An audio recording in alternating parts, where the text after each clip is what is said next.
1997 সাল ব্রিটেনের একটি ছোট বইয়ের দোকান থেকে এক মা তার ছেলের জন্য কিনলেন একটি বই, যার দাম মাত্র 10 পাউন্ড। কিন্তু সেই বইটি পরে তাদের জীবনের একটি বড় চমক হয়ে উঠবে তা তিনি কখনোই কল্পনা করেননি।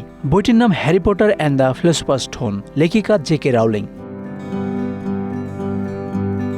প্রথম প্রকাশের পর থেকেই হ্যারি পটার বইটি শিশু কিশোরদের মধ্যে ব্যাপক জনপ্রিয়তা পায়। সেই জনপ্রিয়তা এখনও অটুট। কিন্তু সম্প্রতি এই বইটির প্রথম সংস্করণের একটি দুর্লভ কপি বিক্রি হয়েছে 36,000 পাউন্ডে, যা বাংলাদেশি মুদ্রায় 54 লাখ টাকা। বইটির বিক্রেতা ক্রিস্টিন ম্যাককুলেচার জানান, তারা দোকান থেকে মাত্র 10 পাউন্ডে বইটি কিনেছিলেন। তার ছেলে অ্যাডাম এটি খুবই পছন্দ করত। গল্পটি তার মধ্যে এক ধরনের মুগ্ধতা তৈরি করেছিল। ক্রিস্টিন ম্যাককুলস তার ছেলে অ্যাডামের জন্য বইটি কিনেছিলেন। সে সময় তিনি ভাবতেও পারেননি প্রায় 30 বছর পর এটি এত দামে বিক্রি হবে। বইটি বিক্রি হয়েছে স্টাফোর্ডশায়ারের লিচফিল্ডে রেয়ার বুক অকশনসে। বাইরের প্রিমিয়াম সহ বইটির মোট মূল্য দাঁড়িয়েছে 45,000 পাউন্ড। হ্যানসন্স অকশনসের তথ্য অনুযায়ী এটি 1997 সালের প্রথম হ্যারি পটার বইয়ের 500 হার্ড কপির একটি। বইটির বিক্রয় মূল্য নির্ধারণ করা হয়েছিল 30 থেকে 50,000 পাউন্ডের মধ্যে।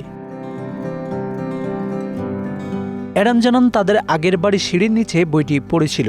মজার বিষয়, হ্যারি পটার গল্পেও হ্যারির থাকার জায়গা ছিল সিঁড়ির নিচে। 2020 সালের লকডাউনের সময় পরিবারটি জানতে পারে বইটির প্রকৃত মূল্য।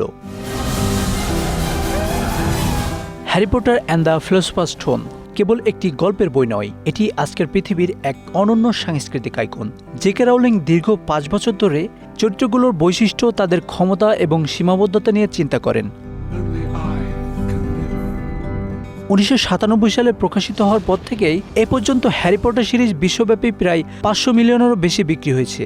বইটি আজও নতুন প্রজন্মের কাছে ঠিক ততটাই আকর্ষণীয়।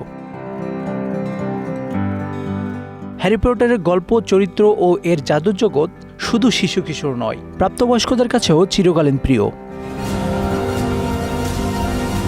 Asanur Rahman Mithu, Bangla affairs, news desk.